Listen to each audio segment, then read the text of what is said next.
Hello viewers, আসসালামু আলাইকুম। আশা করি সবাই অনেক অনেক ভালো আছেন। আলহামদুলিল্লাহ আমি অনেক ভালো আছি। আজকে আমি আপনাদের সাথে শেয়ার করব করলার সবুজ কালার ঠিক রেখে এবং তিতা ছাড়া কিভাবে আপনারা 100তে 100 এই করলা ভাজি করবেন সেই রেসিপি। তো আশা করি আজকের রেসিপি আপনাদের কাছে অনেক ভালো লাগবে, আর ভালো লাগলে অবশ্যই একটা লাইক করবেন। তো চলে যাচ্ছি মূল রেসিপিতে। তো এখানে একটা কড়াই নিয়েছি আর পরিমাণ মতো তেল দিয়ে চুলার মধ্যে বসিয়ে দিয়েছি। তো এখন এই পর্যায়ে দিয়ে দেব পেঁয়াজ কুচি। তো এখানে 1 কাপের মতো আমি পেঁয়াজ কুচি করে নিয়েছি আর নিয়েছি কাঁচামরিচ ফালি করে। ঝালটা আপনাদের টেস্ট অনুযায়ী দিয়ে নেবেন। তো অবশ্যই বলে রাখছি এখানে কিন্তু পেঁয়াজের পরিমাণটা অবশ্যই বেশি দিতে হবে। পেঁয়াজের পরিমাণ যদি কম হয় তাহলে কিন্তু তেতো লাগবে, আর পেঁয়াজটা যদি একটু বেশি পরিমাণে দেন তাহলে তেতো লাগবে না। এটা হচ্ছে প্রথম টিপস, তেতো না হওয়ার। তো এটাকে 2-3 মিনিটের মতো এভাবে আমি ভেজে নিয়েছি। তো হালকা করে ভেজে নেবেন, তো এটা বেশি ভাজতে যাবে না, তাহলে কিন্তু পুড়ে যাওয়ার সম্ভাবনা থাকবে। তো এদিকে আমি আগে থেকে কেটে রাখা করলা এখানে দিয়ে দেব।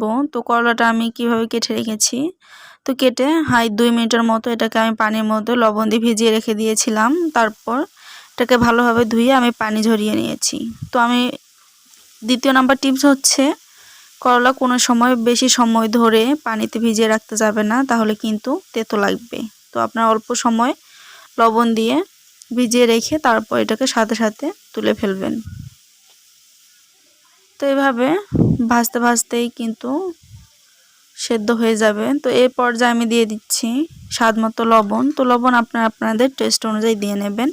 তো এখানে কোনো হলুদ ব্যবহার করব না, কারণ হলুদ ব্যবহার করলে এটা আর সবুজ কালার থাকবে না, তো এটা হলুদ হয়ে যাবে।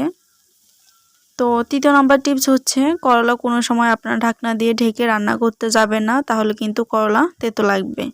তো যত সম্ভব চেষ্টা করবেন ঢাকনা ছাড়া মিডিয়াম আছে এটাকে ভেজে নিতে।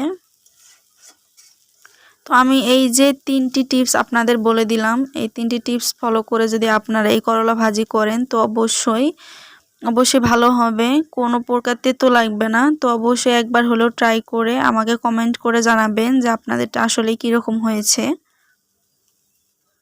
তো এখানে আমার করলা ভাজিটা হয়ে গেছে, তো এখন উঠিয়ে নিচ্ছি।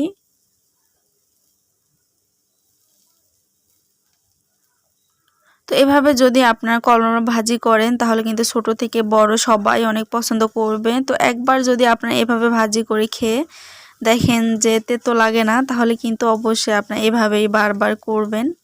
তো এখন আপনাদের পরিবেশন করে দেখিয়ে দিচ্ছি। তো দেখতেই পারছেন বন্ধুরা কতটা সুন্দর হয়েছে, আর করলার কালার কিন্তু একেবারেই ঠিক আছে, আর এটা কতটা ঝরঝরে হয়েছে। তো আশা করি আজকের এই করলা ভাজির রেসিপি আপনাদের কাছে অনেক ভালো লেগেছে। ভালো লাগলে প্লিজ চ্যানেলটি সাবস্ক্রাইব করবেন, পাশে থাকা বেল বাটনটি প্রেস করে রাখবেন।